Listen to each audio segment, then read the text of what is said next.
Hello friends, welcome back to my channel biker গায় পৃথ্বী। এখন ঘড়ির কাঁটায় বাজে 5টা 20 আর আজকে 3rd জানুয়ারি 2026। তো আমরা এখন উইন্টার রাইডে বেরিয়ে পড়ছি, এই বছরের ফার্স্ট উইন্টার রাইড। আর এখানে সবাই চলে এসছে, যেমনটা দেখতে পেয়েছো। আজকে যাচ্ছি আমরা টোটাল 4টে বাইক আর 4টে কাপল। তো এইবারে রাইডটা ভীষণ ইন্টারেস্টিং হতে চলেছে, তোমরা পুরোটা দেখো আর আশা করি ভিডিওটা তোমাদের খুব ভালো লাগবে। তো দেখতে দেখতে ভোরের আলো ফুটেই গেল আর এখন আমরা এজিসি ফ্লাইওভার ধরে টান টান ভাবে চলতে থাকছি। 4টে বাইক একদম সুন্দর লাইন আপে যাচ্ছে। এখন রাইট নাও আমরা আছি দমদম এয়ারপোর্টের ঠিক আগের যে ক্রসিংটা ওইখানেই। এখান থেকে আমরা ডান দিকে মারবো আর আমরা টুয়ার্ডস আমাদের কল্যাণী এক্সপ্রেসওয়ের দিকে চলে যাব। তো ভোরবেলা এই রাস্তায় সচরাচর চালানো হয় না, তো চালিয়ে কিন্তু দারুণ মজা হচ্ছে জাস্ট। তো এই যে যশোর রোড দিয়ে আমরা এখন বেরিয়ে পড়লাম আর বাইক নিয়ে যেতে এই রাস্তায় ঠান্ডা ঠান্ডা হাওয়া খেতে খেতে দারুণ লাগছে, জাস্ট এনজয় করছি রাইডটা। আমরা যখন রাইডে বেরোই, বিশেষ করে আমি যখন বাইক নিয়ে রাইডে বেরোই, তখন প্রপার একটা জিনিসই আমি মন দিই, সেটা হচ্ছে গুছিয়ে এনজয় করব। কারণ শুধু যে বাইকটা চালিয়ে যাব তা না, প্রপারলি চারিপাশটা দেখবো, চারিপাশের ফিলটা নেবো আর পুরো রাইডটা এনজয় করে কাটাবো। তার মধ্যখানে প্রচুর এক্সপিরিয়েন্স হবে, প্রচুর জিনিস শিখতে পারবো আর প্রচুর জিনিস দেখতে পাবো। তো বন্ধুরা, যেমনটা তোমরা দেখতে পাচ্ছ যে এখন আমরা কল্যাণী এক্সপ্রেসওয়ের উপরে চলে এসেছি। এই রাস্তাটা কিন্তু জাস্ট ফাটাফাটি। এই রাস্তা দিয়ে যারাই ড্রাইভ করছো তারা শুধু একটুখানি সতর্ক হয়ে ড্রাইভ করো, না দেখে দুমদাম লেন চেঞ্জ করার চেষ্টা করো না।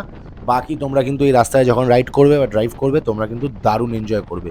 খুব সুন্দর করেছে এই কল্যাণী এক্সপ্রেসওয়েটা। তো যেমনটা তোমরা দেখছো, এখান থেকে just Shyamnagar railway station 3 kilometre দেখাচ্ছে আর আমরা একদম ঝড়ের গতিতে এগিয়ে যাচ্ছি। এত সুন্দর রাস্তায় চালানোর একটা আলাদাই এক্সপিরিয়েন্স। তো আমরা আমাদের ফার্স্ট টোল গেট চলে আসলাম। এই টোল প্লাজাগুলো এখন রাস্তায় অনেকগুলোই পড়তে থাকবে, তোমরা দেখতেই পাবে। তারপরে আবার আমরা সুন্দর হাইওয়ে ধরে নিলাম। ফাটাফাটি রাস্তা, ফাটাফাটি ওয়েদার আর ফাটাফাটি বাইক, তার সাথে দারুণ কোম্পানি। ওফ, মানে গাড়ি চালিয়ে আর এই রাইডে বেরিয়ে একটা দারুণ অনুভূতি হচ্ছে। তো আমরা অলমোস্ট 100 কিলোমিটারের কাছাকাছি চলে এসেছি আমাদের বাড়ি থেকে। আর এখান থেকে দেখাচ্ছে অলমোস্ট 80 থেকে 82 কিলোমিটার হচ্ছে মুর্শিদাবাদ। তো মুর্শিদাবাদে গিয়ে আমরা একটা হল্ট নেবো আর আমরা ব্রেকফাস্ট ওখান থেকে সেরে নেবো। তো এই হচ্ছে, আমরা ঢুকে গেলাম এখন ব্যারামপুর মুর্শিদাবাদে। এখানে একটুখানি জ্যাম তোমরা পাবেই, কারণ ডাইভারশনস আছে এখানে, রাস্তায় কাজ হচ্ছে। ওখান থেকে প্রায় অনেকটা রাস্তা আমরা কভার করে চলে এসেছি সামনের দিকে। আর আমরা এখন খোঁজার চেষ্টা করছি যে আমরা আজকের ব্রেকফাস্টটা কোথা থেকে করে নেবো, কারণ বেশ ভোরবেলা আমরা সবাই বেরিয়েছি আর সবারই মোটামুটি ভালোই খিদে পেয়ে গেছে। তো রাস্তার সাইডে একটা হোটেল দেখে আমরা দাঁড়িয়ে পড়লাম আর এখান থেকে আজকের ব্রেকফাস্টটা আমরা সেরে নেব।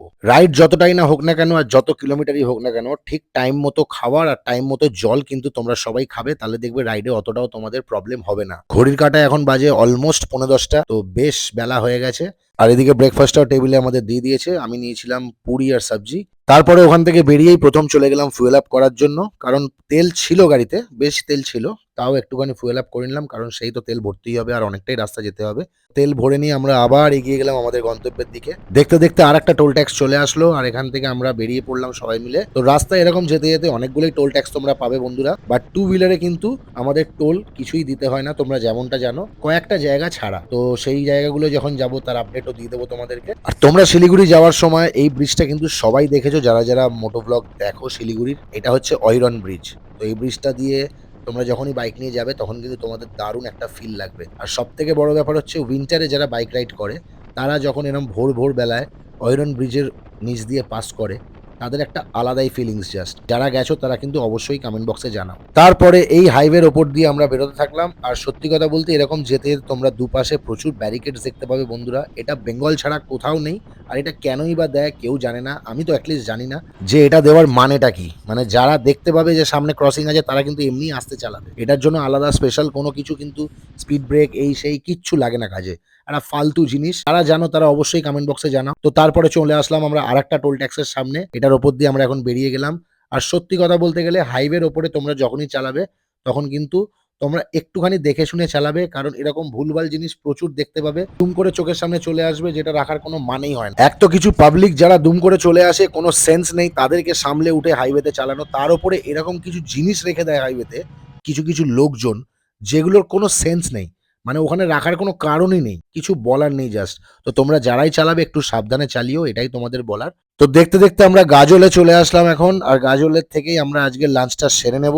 লাঞ্চে আমরা নিয়ে নিয়েছিলাম ভেজ থালি আর লাঞ্চটা কমপ্লিট করেই আমরা বেরিয়ে পড়লাম আমাদের গন্তব্যের দিকে, কারণ আজকে একটু এক্সপেক্টেড টাইমের থেকে আমরা একটু লেট রান করছিলাম। তাই জন্য এই রাস্তায় যাতে বেশি এক্সেস টাইম না নষ্ট হয়, ওই জন্য আমরা খুব একটা বেশিক্ষণ দাঁড়াইনি। আমরা জাস্ট একটা প্রপার রেস্ট নিয়ে আর লাঞ্চটা কমপ্লিট করেই আমাদের ডেস্টিনেশনের দিকে বেরিয়ে পড়েছি। তারপরে কিছুক্ষণ বাদেই মালদা ক্রস করে আমরা ডালখোলা এক্সপ্রেসওয়ের উপরে উঠে পড়েছি। আর আমরা চেয়েছিলাম যেন ডালখোলা এক্সপ্রেসটা আমরা সূর্য ডোবার আগে যেন যেন ক্রস করতে পারি। তো সেরকমই খানিকটা হয়ে গেছে, খুব একটা দেরি হয়নি, বাট হ্যাঁ অন্ধকার হয়ে গেছিল আর খুব একটা অসুবিধা হয়নি অন্ধকারে। সবাই একসাথে দারুণভাবে রাইড করে আমরা একদম প্রপার রাইডটা আমাদের কমপ্লিট করেছি। আর শিলিগুড়ি ঢুকতে ঢুকতে কিন্তু বেশ রাত হয়ে গেছিল, ওই জন্য শিলিগুড়ির খুব একটা তোমাদেরকে ভিডিও শেয়ার করতে পারবো না। শিলিগুড়ির প্রপার ভিডিও আসবে পরের দিনকে যেই ব্লগটা আমি দেবো। তো এই দেখো, দেখে নাও, জাস্ট অন্ধকার হয়ে গেছে আর ফগ ল্যাম্প জ্বালিয়ে দিয়েছি আমি। তো এইটা হচ্ছে একদম শিলিগুড়ি ঢোকার আগে আগে। তো রাস্তায় দেখতে পাচ্ছ একে অন্ধকার আর তারপরে দুদিকে পরপর দুটো দুটো করে ব্যারিকেডস দিয়ে রেখেছে, কিছু আর বলার নেই। কিন্তু অ্যাট লাস্ট আমরা 2026 winter ride Kolkata to Siliguri একদম ফাইনালি সাকসেসফুলি আমরা পৌঁছে গেলাম,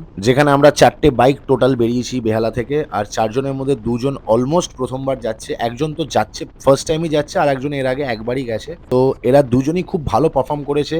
আমরা দুটো বাইক, আমি আর আকাশ, আমরা এর আগেও এক্সপিরিয়েন্স আছে পাহাড়ে বা হাইওয়েতে বাইক নিয়ে, কিন্তু বাকি দুজন কিন্তু একদম অ্যামেচার, মানে এর আগে সেরকম ভাবে রাইড করেও নি এত দূরে এত লং ডিস্টেন্সে। বাট ওদের স্কিল আছে, ওদের খুব ভালো পারফরমেন্সের জন্য দারুণ রাইডটা কমপ্লিট করতে পেরেছি আমরা। আর তোমরা দেখতেই পাচ্ছ এতটা রাইড করার পরে রয়্যাল এনফিল্ডের কিন্তু পার্টস লুজ হয়ে গেছে, মানে আমার ডান দিকের লুকিং গ্লাসটা দেখে নাও পুরোপুরি বেঁকে গেছে। তারপরে আমি আবার, আমার কাছে রেঞ্জ ছিল, সেটা দিয়ে আমি আবার ঠিক করে নিয়ে আবার জার্নিটাকে কন্টিনিউ করলাম।